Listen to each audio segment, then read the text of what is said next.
नमस्कार मेरे दोस्तों। आज हम लोग बिहार बोर्ड ऑफिशियल वेबसाइट पर जो क्वेश्चन डाला गया है हिंदी का, उसका आंसर शीट जानेंगे कि कौन कौन से प्रश्नों का आंसर क्या होगा। चलिए आगे क्लास बढ़ाते हैं। चलिए, इसमें लिखा है सेकेंडरी स्कूल एग्जामिनेशन 2025 एनुअल। ये बिहार बोर्ड द्वारा डाला गया है, जो ऑफिशियल वेबसाइट पर मिल जाएगा आप लोग को। इसमें देखा जाए तो टोटल 100 प्रश्न है, 100, लेकिन सभी प्रश्नों को जवाब नहीं देना है। ऑब्जेक्टिव क्वेश्चन में 100 प्रश्न है, लेकिन हमको मात्र कितना जवाब देना है, 50 प्रश्नों का ही उत्तर देना है। जहाँ पे बिहार बोर्ड ने खुद मेंशन कर दिया है कि खंड अ में टोटल 100 वस्तुनिष्ठ प्रश्न होंगे, जिसमें से मात्र 50 प्रश्नों का उत्तर देना होगा।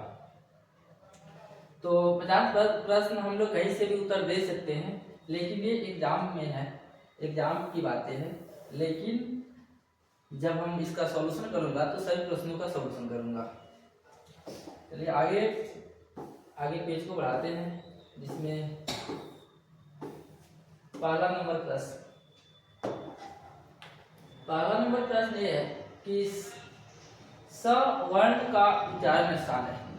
तो देखिए ये कौन सा स है, मूर्धन्य स है। इसके नाम से हमको पता चल जा रहा है कि इसका उच्चारण स्थान क्या होगा, मूर्धा होगा। इसका उच्चारण स्थान मूर्धा होगा, क्योंकि स वर्ण का उच्चारण स्थान पूछा है, तो इसका आंसर चला जाएगा सी, मूर्धा। अगले प्रश्न की ओर मैं बढ़ता हूँ। तो अगले प्रश्न में लिखा है निम्नलिखित में कौन ह्रस्व स्वर है। ह्रस्व स्वर, तो इसमें कम समय का उच्चारण करते समय कम समय लगता है, तो इसका आंसर चला जाएगा अ, ए नंबर आंसर सही होगा।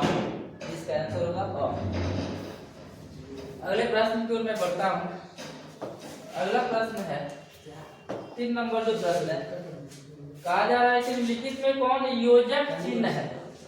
योजक चिन्ह यानी दो शब्दों को जोड़ने वाला चिन्ह को हम लोग बोलते हैं योजक चिन्ह। तो जैसे हम लिखता हूं माता पिता, तो इसमें योजक चिन्ह लगा कर रखते हैं, तो योजक चिन्ह ये हो जाएगा D number option. D number option योजक चिन्ह होगा। फिर अगले प्रश्न की ओर मैं बढ़ता हूं। निम्नलिखित में शुद्ध शब्द है, पूछ रहा है शुद्ध शब्द, तो शुद्ध शब्द क्या है। तो तालीम ये अशुद्ध शब्द है, इसको हम लोग ऐसे कहेंगे तालीम, ये तालीम होगा, है ना, ये गलत है। विलीन सही है। उसके बाद समर्पित भी देखा जाएगा, तो समर्पित ऐसे लिखा जाता है, समर्पित। तो इसमें ऑप्शन नंबर बी क्या हो जाएगा, सही हो जाएगा, जिसमें शुद्ध शब्द है। फिर अगले प्रश्न की ओर हम बढ़ता हूं। तो 5 नंबर प्रश्न ये कह रहा है जिन व्यंजनों के उच्चारण में श्वास पूर्व से अल्प मात्रा में निकलने और उसमें हकार जैसी ध्वनि नहीं होती है, उसे क्या कहते हैं। यानी कम समय में हम लोग बोल देते हैं, उसको बोलते हैं अल्पप्राण। तो इसका आंसर क्या हो जाएगा, अल्पप्राण हो जाएगा। फिर अगले प्रश्न की ओर हम चलते हैं।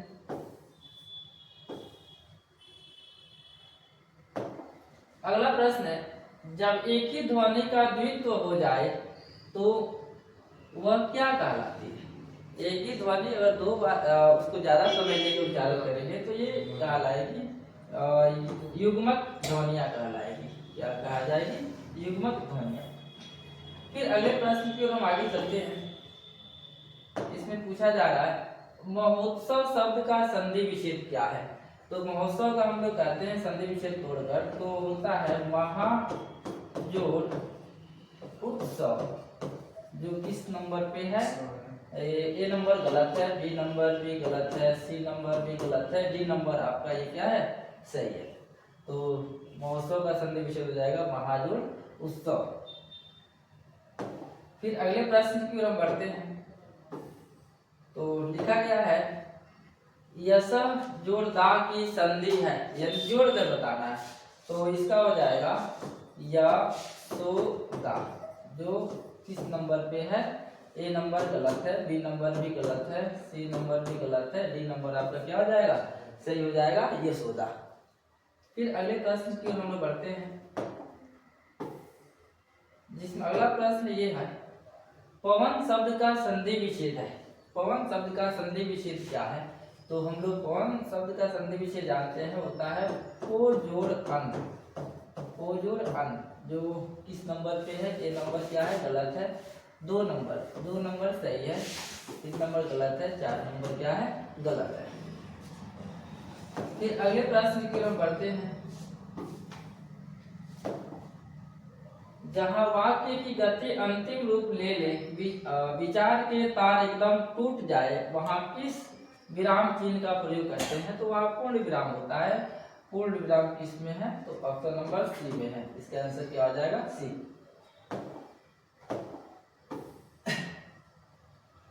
फिर आप लोगों से अगला प्रश्न किया जा रहा है कि कृतन शब्द किस लिंग का उदाहरण है? तो कृतन शब्द हम लोग जानते हैं कि यह पुल्लिंग है। कृतन शब्द क्या है? पुल्लिंग है। फिर अगले प्रश्न की ओर हम बढ़ते हैं, तो अगला प्रश्न है, एकता शब्द किस लिंग का उदाहरण है? तो एकता शब्द जो है स्त्रीलिंग शब्द का उदाहरण है, स्त्रीलिंग।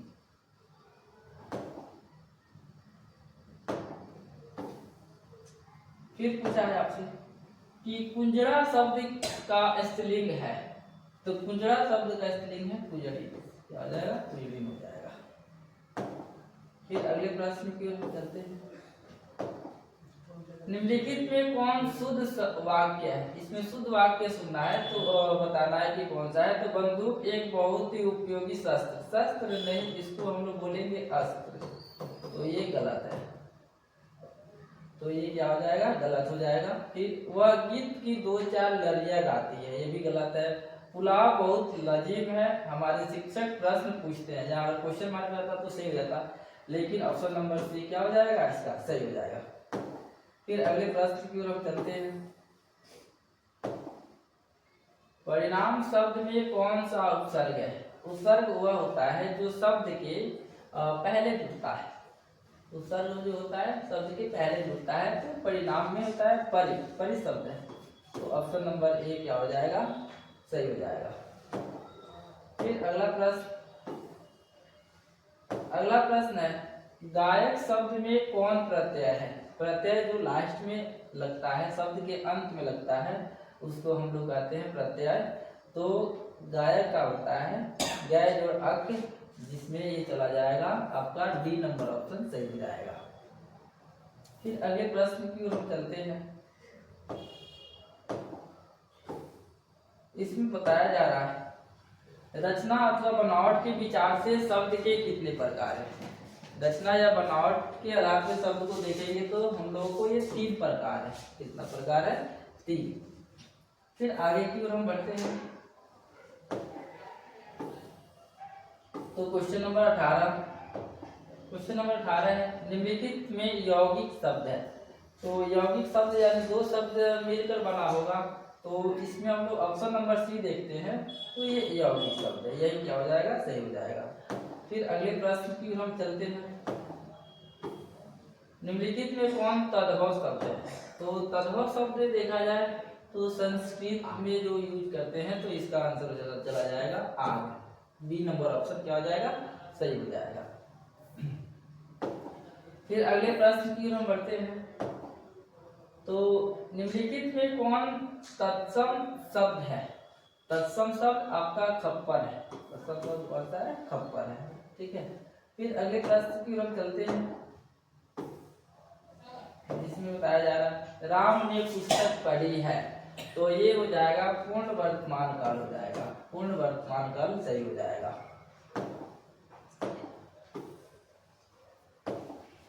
फिर हिंदी में सर्वनाम के कितने भेद है? हिंदी में सर्वनाम के हम देखेंगे तो टोटल 6 भेद है, जो ऑप्शन नंबर सी है।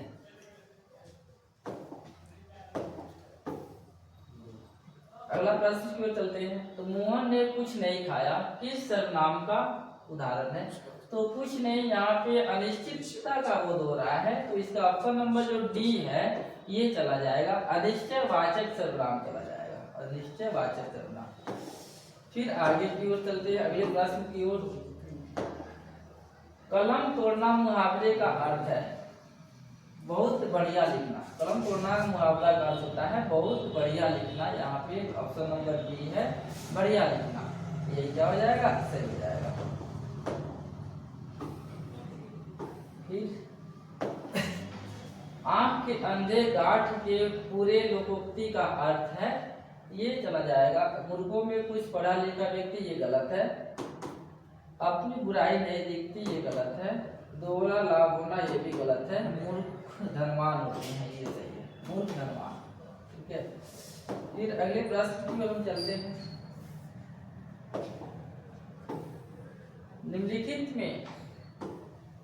निम्नलिखित में कौन अशुद्ध शब्द है? ये आपको चुनना है कि अशुद्ध शब्द कौन है। तो देखिए इसमें चिड़िया जो लिखा है ये अशुद्ध शब्द है। फिर अगले शब्द की ओर हम चलते हैं। तो बिजली शब्द का पर्यायवाची शब्द है, बिजली शब्द का पर्यायवाची होता है दामिनी। ये ऑप्शन नंबर ए क्या हो जाएगा, सही हो जाएगा। फिर अगले प्रश्न की ओर हम चलते हैं। पयोधर किसका पर्यायवाची शब्द है? पयोधर जो है इसका मतलब होता है बादल, तो ये चला जाएगा बादल, बादल का पर्यायवाची शब्द है। फिर अगले प्रश्न की ओर हम चलते हैं। कुटिल शब्द का विलोम शब्द है, कुटिल मतलब होता है कठिन, इसका देखा जाए तो विलोम शब्द हो जाएगा सरल, सरल सही हो जाएगा। फिर अगले प्रश्न की ओर चला जाए। संज्ञा अथवा विशेषण के साथ क्रिया जोड़ने से पहले संयुक्त क्रिया बनती है, उसे क्या बोला जाता है? तो उसको हम लोग बोलते हैं नाम धातु, नाम बोधक क्रिया बोला जाता है।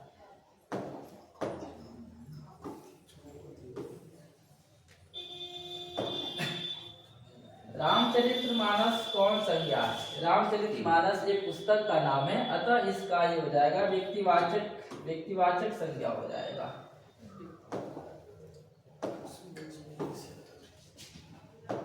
फिर कश्मीरी सेब सिंदरी लाल होता है, इसमें पूछा जा रहा है कि इस वाक्य में प्रविशेषण क्या है? तो विशेषण शब्द यहाँ पे देखते हैं तो लाल है, और लाल के पहले जो शब्द प्रयोग होता है वो प्रविशेषण होता है, इसी को बोला जाएगा प्रविशेषण। और इसमें सी नंबर ऑप्शन सिंदरी, यही हो जाएगा आंसर।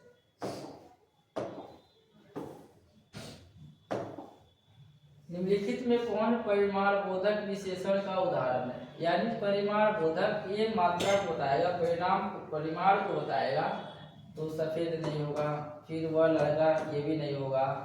बड़ा सा मतलब ये आपका ये परिमाण बोधक विशेषण के रूप में आएगा। ये ऑप्शन नंबर क्या आ जाएगा, सी सही हो जाएगा। फिर अगले क्वेश्चन की ओर चलते हैं।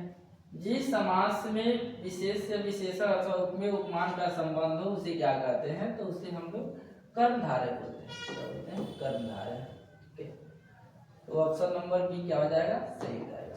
फिर अगले प्रश्न की ओर चलते हैं। सीताराम शब्द में कौन सा समास है? तो सीताराम दो शब्दों से मिलकर बना है, सीता और राम, जो बोला जाए द्वंद्व समास का उदाहरण है, द्वंद्व समास का आंसर चला जाएगा। फिर अगले प्रश्न की ओर चलते हैं।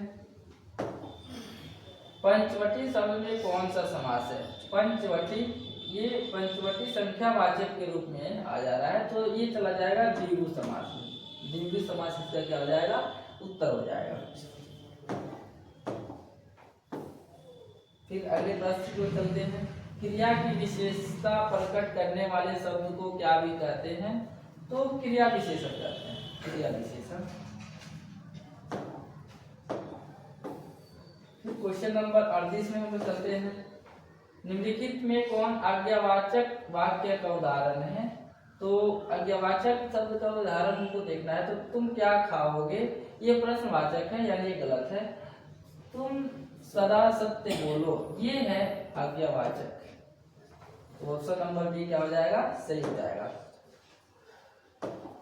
ठीक, आपका रचना की दृष्टि से वाक्य के कितने प्रकार हैं? यदि रचना की दृष्टि से देखा जाए तो वाक्य के 3 प्रकार होते हैं। तो ऑप्शन नंबर क्या हो जाएगा, ए सही हो जाएगा, ऑप्शन नंबर ए सही हो जाएगा। फिर अगले प्रश्न की ओर चलते हैं। निम्नलिखित में कौन मिश्र वाक्य है? यानी मिश्र वाक्य ये दो वाक्यों को संक्षेप में जोड़ा जाता है, इसको बोलते हैं। तो सिपाही को देखकर चोर भागा ये नहीं है।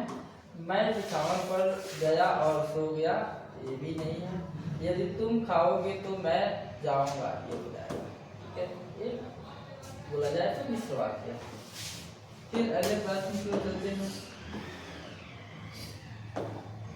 रात और संध्या के बीच की बेला इस वाक्य खंड के लिए एक शब्द का प्रयोग करते हैं। तो रात और संध्या के बीच की बेला को एक शब्द को हम लोग बोलते हैं, ये गोधूली है, जो आप लोग 10वीं क्लास में पढ़ते हैं गोधूली को, उसी का ये।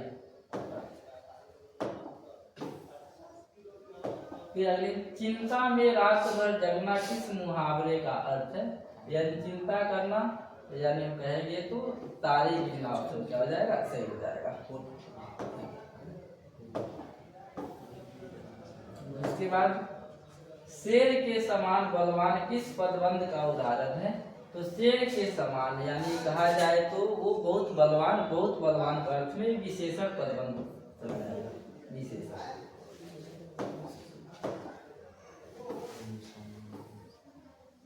फिर अगला, निम्नलिखित में किसके साथ कर्ता ने चिन्ह का प्रयोग नहीं होता है?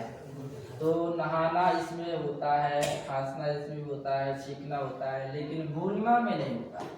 इसमें ने का प्रयोग हम लोग नहीं करते हैं। तो ऑप्शन नंबर इसमें कौन सा हो जाएगा? ऑप्शन नंबर आपका ये डी नंबर ऑप्शन क्या हो जाएगा, सही हो जाएगा, क्योंकि यहाँ पे क्या बोला है, नहीं बोला है इसीलिए।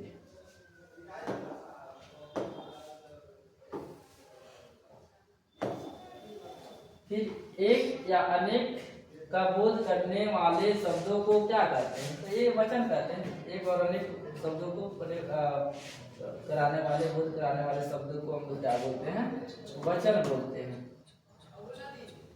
तो ऑप्शन नंबर ए क्या हो जाएगा, हो जाएगा। फिर अगले प्रश्न की ओर चलते हैं। माँ ने बच्चों को खिलौने खरीदे, यह वाक्य किस कारक का उदाहरण?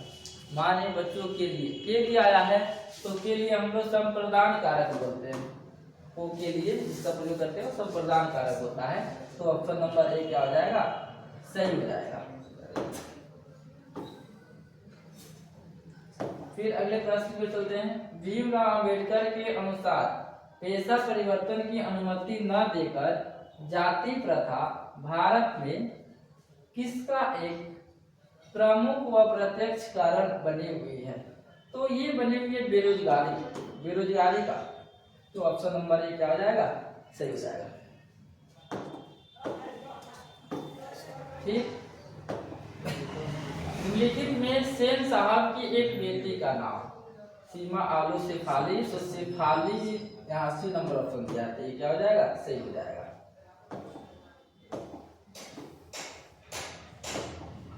फिर मैक्स मुलर रचित भारत से हम क्या सीखे शीर्षक पाठ साहित्य की कौन सी विद्या है? तो ये मैक्स मुलर जो लिखा है ना, वो भाषण है। ऑप्शन नंबर डी क्या हो जाएगा, ये सही हो जाएगा, भाषण। फिर अगले प्रश्न 50 प्रश्न पे हम लोग आ चुके हैं। तो बोला है बाणभट्ट की आत्मकथा उपन्यास के लेखक कौन है? तो बाणभट्ट के आत्मकथा उपन्यास के लेखक हजारी प्रसाद द्विवेदी, जो ऑप्शन नंबर डी सही। फिर अगले प्रश्न की ओर चलते हैं।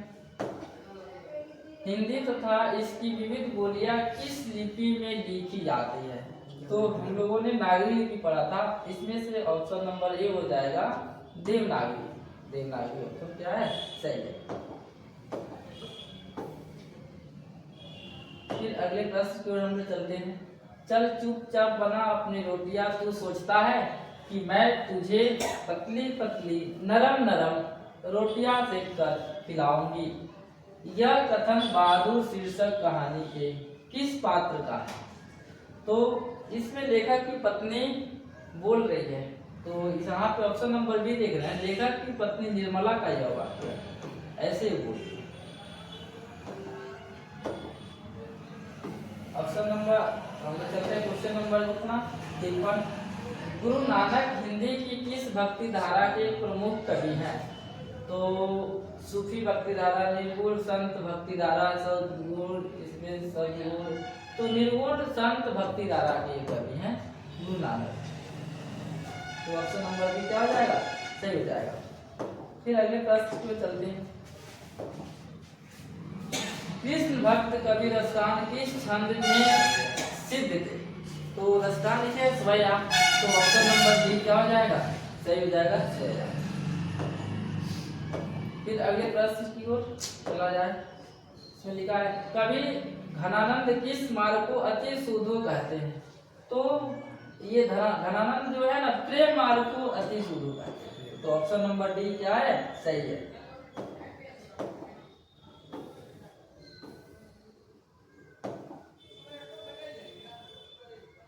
कवि प्रेमघन का पूरा नाम क्या है? कवि प्रेमघन का पूरा नाम है बद्री नारायण चौधरी प्रेमघन नाम है। तो ऑप्शन नंबर इसका क्या हो जाए, सही है।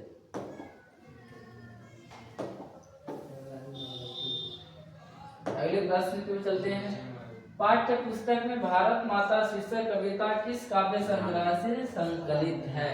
तो ये ग्राम्या से संकलित है, इस ग्राम्या से। ऑप्शन नंबर बी क्या है, सही है।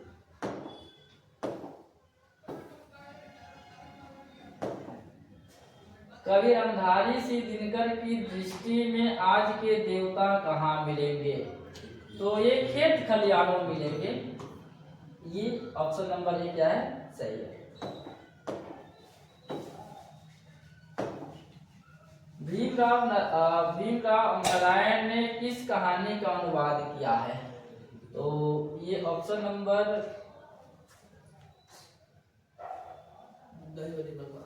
चलिए इसका हो जाएगा ऑप्शन नंबर सी, दही वाली मगम्मा।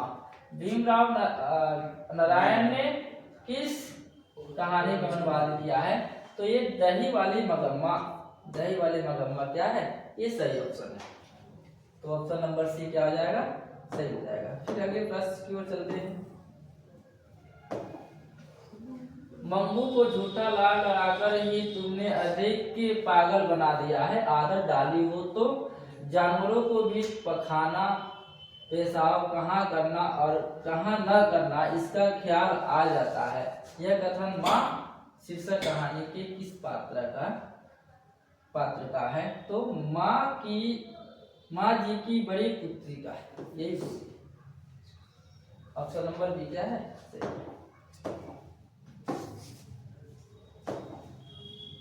टीले की ओर निकलते निकलते लक्ष्मी किसके इंतजार में कुछ पिछड़ गई? तो उसके बेटे अच्युत के, वो पिछड़ गए। तो ऑप्शन नंबर ए क्या है, सही है। फिर अगले प्रश्न की ओर चलते हैं। वल्ली अम्माल के गांव का क्या नाम था? तो वल्ली अम्माल गांव का क्या नाम था? ये ऑप्शन नंबर ये मुनांडिक पट्टिक, यही नाम था। चलिए ऑप्शन नंबर इसका क्या हो जाएगा, डी सही हो जाएगा।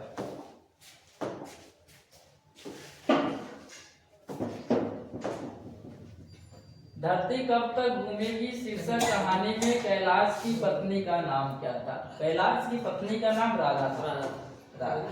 तो ये ऑप्शन नंबर क्या हो जाएगा। फिर अगला प्रश्न की ओर।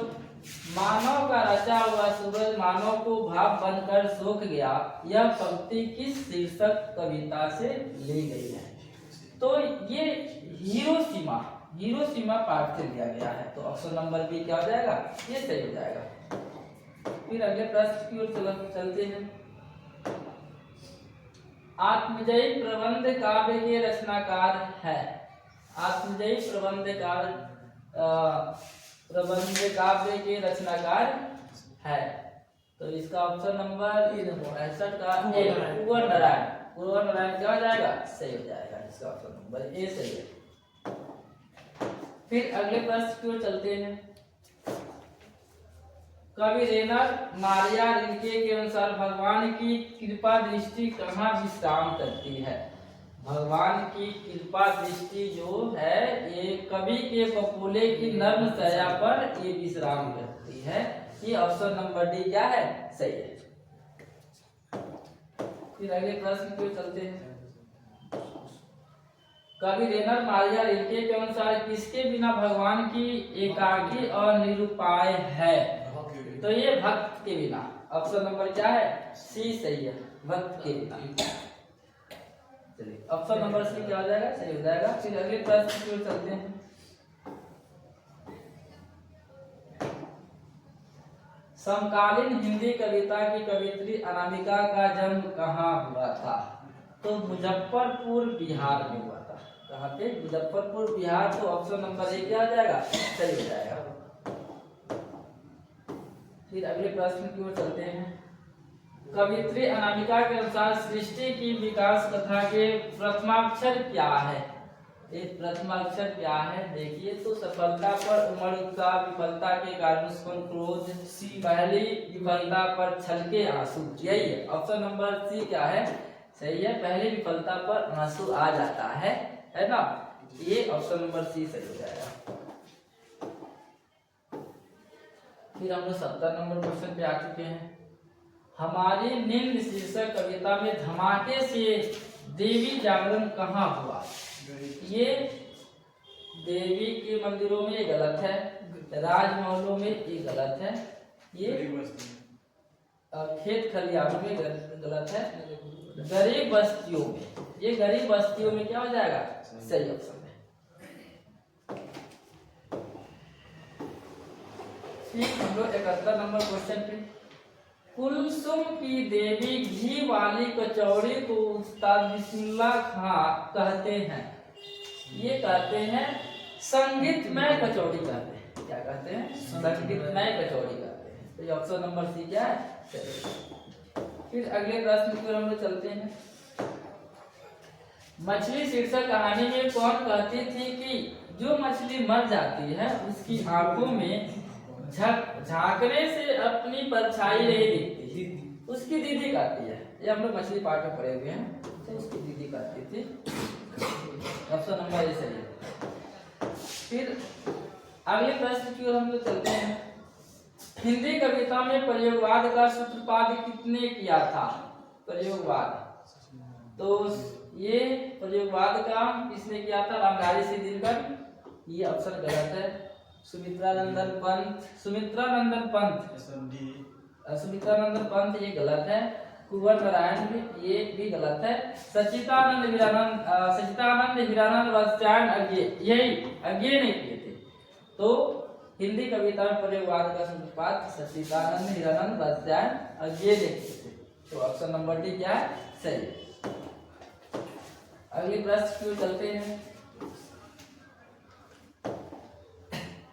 निम्नलिखित में कौन शीर्षक कविता पर्यावरण, मनुष्य और सभ्यता के विनाश की अंतर व्यवस्था को अभिव्यक्त करती है?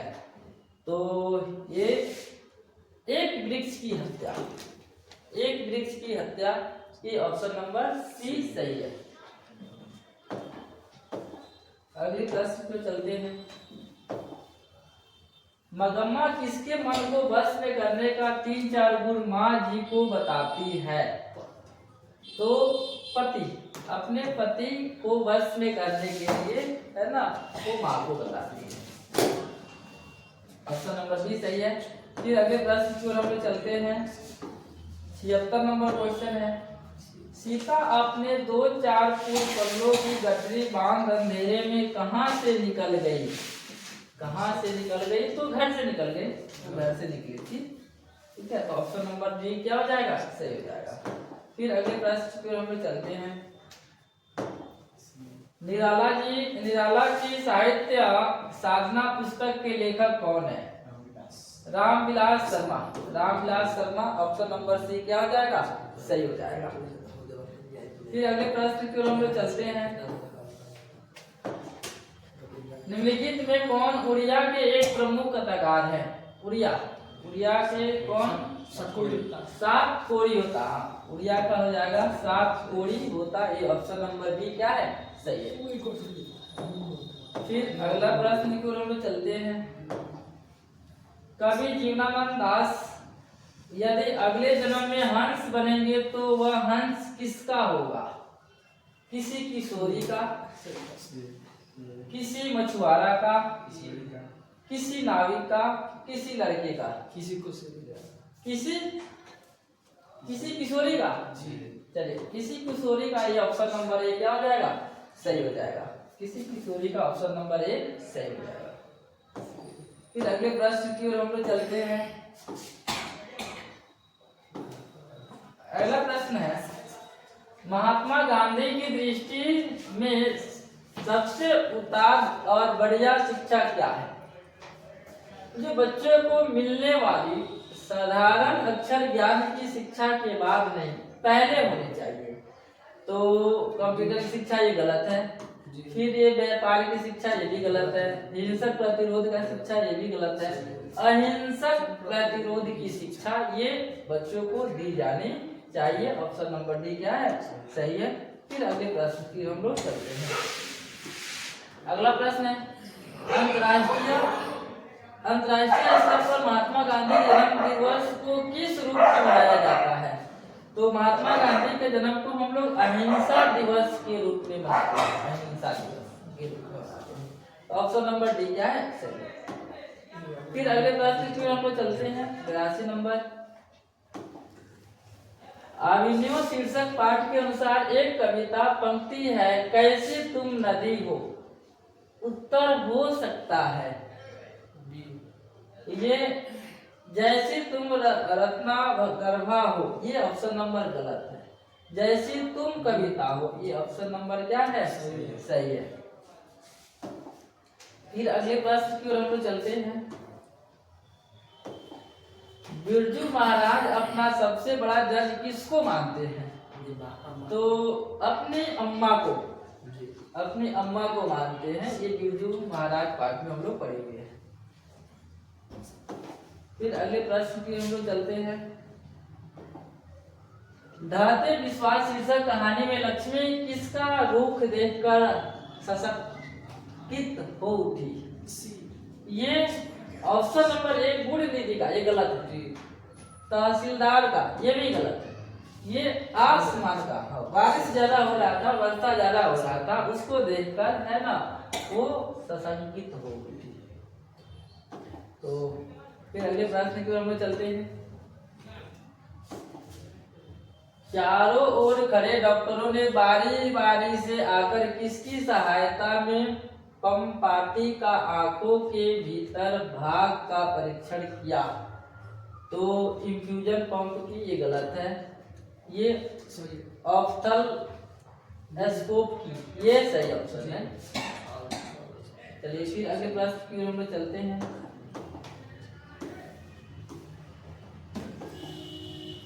भक्त कवि गुरु नानक के पद किस भाषा में रचित है? तो अवधी, ये गलत है। भोजपुरी, ये भी गलत है। मैथिली, ये भी गलत है। तो पंजाबी मिश्रित ब्रज भाषा, ये ऑप्शन नंबर डी क्या है, सही। फिर अगले प्रश्न की ओर हम चलते हैं। 252 वैष्णवन की वार्ता के अनुसार कबीर स्थान को किसने पुष्टि मार्ग में दीक्षा दी थी? तो विठलनाथ ने। हम लोगों ने पहले ही देख लिया था, ये विठलनाथ ने ये दीक्षा दी थी। उसका दीक्षा गुरु थे विठलनाथ। तो ऑप्शन नंबर सी क्या आ जाएगा, सही हो जाएगा। फिर अगले प्रश्न में चलते हैं। जनतंत्र का जन्म शीर्षक कविता के अनुसार मिट्टी का बुद्ध मूर्ति कौन है? ये जनता, जनता। तो ऑप्शन नंबर ए क्या हो जाएगा, सही हो जाएगा। फिर अगले प्रश्न की ओर चलते हैं। परंपरा का मूल्यांकन शीर्षक निबंध के अनुसार साहित्य में मनुष्य की कैसी भावनाएं प्रतिफलित होकर उसे प्राणी मात्र से जोड़ती है?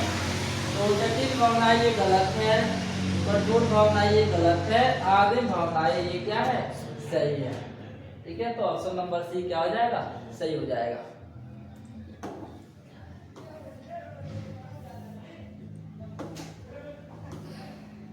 नब्बे नंबर प्रश्न में ये क्वेश्चन है, गुणाकर मूल्य के अनुसार किस नाटक ग्रंथ को पाटलिपुत्र को नगर कहने की जानकारी मिलती है? तो ये मत्स्य कटिकम ये गलत है ना। बेड़ी संहार ये भी गलत है। इसी नंबर मालविकांगिनी मित्रम ये भी गलत है। ऑप्शन नंबर डी पाद तांडितकम से, ये ऑप्शन नंबर सही है, यानी डी सही है।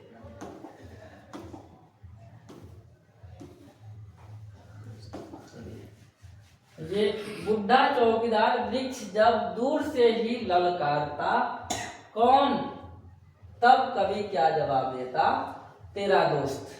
तो ऑप्शन नंबर ए क्या हो जाएगा, ये सही है, दोस्त सही है। ठीक है, फिर अगले प्रश्न की ओर चलते हैं।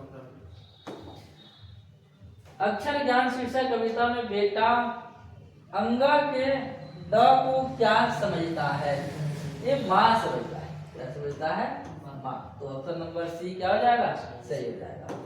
फिर अगले प्रश्न की ओर चलते हैं। कन्नड़ साहित्य के प्रतिष्ठित रत्नाकर श्रीनिवास का जन्म कहाँ हुआ था। तो ये हुआ था कहाँ पे, ये कोलार कर्नाटक में। कहाँ पे हुआ था, कोलार कर्नाटक में हुआ था। तो ऑप्शन नंबर बी क्या हो जाएगा, फिर अगले प्रश्न की ओर चलते हैं। माँ शीर्षक कहानी में अस्पताल की परिचारिका किस तरह मंगू का ध्यान अपनी तरफ खींचती है। हाथ का रुमाल फटका कर ऐसे झाड़ कर उसको क्या करते हैं, संकेत करते हैं। तो ऑप्शन नंबर ए क्या हो जाएगा, सही हो जाएगा। फिर अगले प्रश्न की ओर चलते हैं। 95 नंबर पे आ चुके हैं। बिरजू महाराज की शिष्या रश्मि वाजपेयी रंग कर्म की किस पत्रिका का संपादन किया था। तो ये रंगमंच, यहाँ पे रंगमंच का किया था। कितना, ऑप्शन नंबर डी, चलिए रंगमंच सही हो जाएगा। ठीक है, फिर अगले प्रश्न की ओर चलते हैं।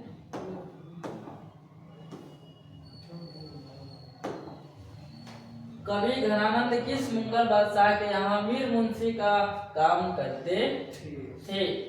तो ये चला जाएगा मोहम्मद शाह रंगीले। मोहम्मद शाह रंगीले के यहाँ ये मीर मुंशी का काम करते थे।